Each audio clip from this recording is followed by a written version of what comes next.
Wonder Woman issue 7. Brian Azzarello, Cliff Chang's back on the art. So I've been kind of down on this book, and I thought this issue was better focused than the last couple. I'm still pretty much just kind of like going through the motions with it though, and I think this issue kind of exemplified to a point why is I can't be arsed with all this new mythology. I just can't. Like I just don't care. Like because I know it's already irrelevant. I know it's all been retconned. And it's not even like it's like an interesting separate mythology. It's like it just feels different for the sake of being different. I don't know. It bugs me. So I think honestly a lot of it isn't that different to what we've got. It's just the visuals of the gods that are pretty different.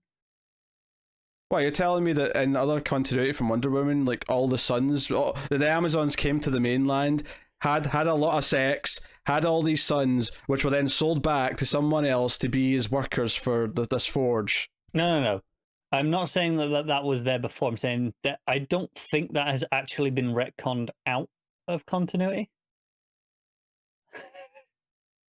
I don't recall that being undone. Just because it's not been mentioned does not mean that it's still in continuity. There's a difference. I mean, until told otherwise, it kind of is. I'm pretty sure everything in this run is just out. That's a bit of a bold claim. bit of a bold claim. What do you mean it's not out of continuity? Like, anyone who leaves Themyscira in current continuity can never go back. Okay, sure, that bit is definitely out of continuity, yeah. Yeah. That was a retcon, though. That was a retcon in itself for, like, everything that Wonder Woman had ever happened. But, I mean, it's not retconning the entirety of all the stories. It's fudging the details. like a lot of retcons do. Sure, but like that is a retcon is an interesting idea about Diana like not being able to go home again. But everything in this is like, oh, we're going to do this new edgy take on everything, and like I actually thought that Hephaestus having the sons is actually a really unique and interesting idea, because of course there are sons, and what do you do with them? And them being the works at Hephaestus's forge, I think is pretty interesting. Yeah. Okay. Go on. What do you want from me? I don't know. I thought it was interesting. I mean, I don't mind the idea of Wonder Woman like going all heroic and like trying to break them all out, only for them to say, "Hey, no, we like you here. We're not slaves. He saved us from certain death, and we're happy here. We get to make cool shit." She made this assumption that they had to be rescued, and they didn't.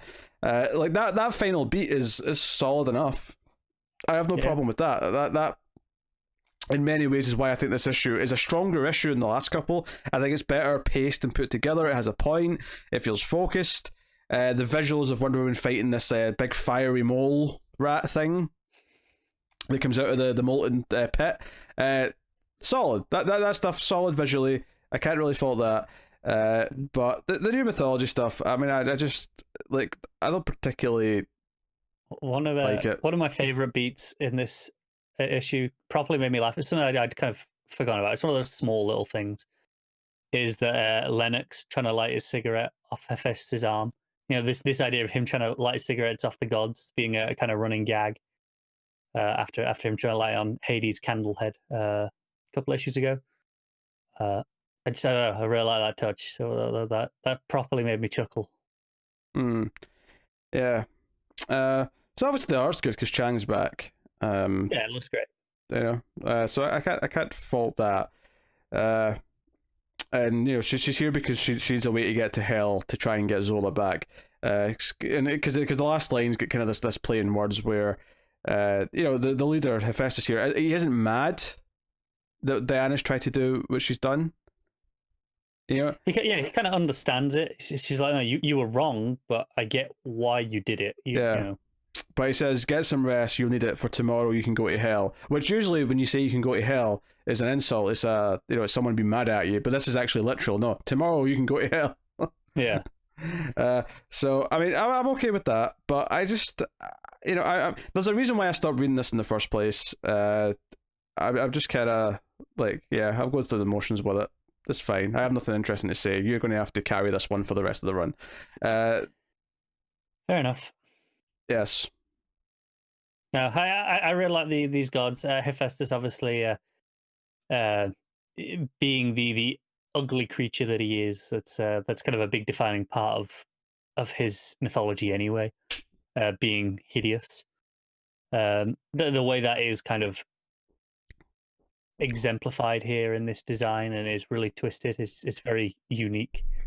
I really like that design, and just the way he kind of plays off them. I think is it because he's the weapons master. He builds everything. He created all the Amazon swords and stuff like that. All the god stuff.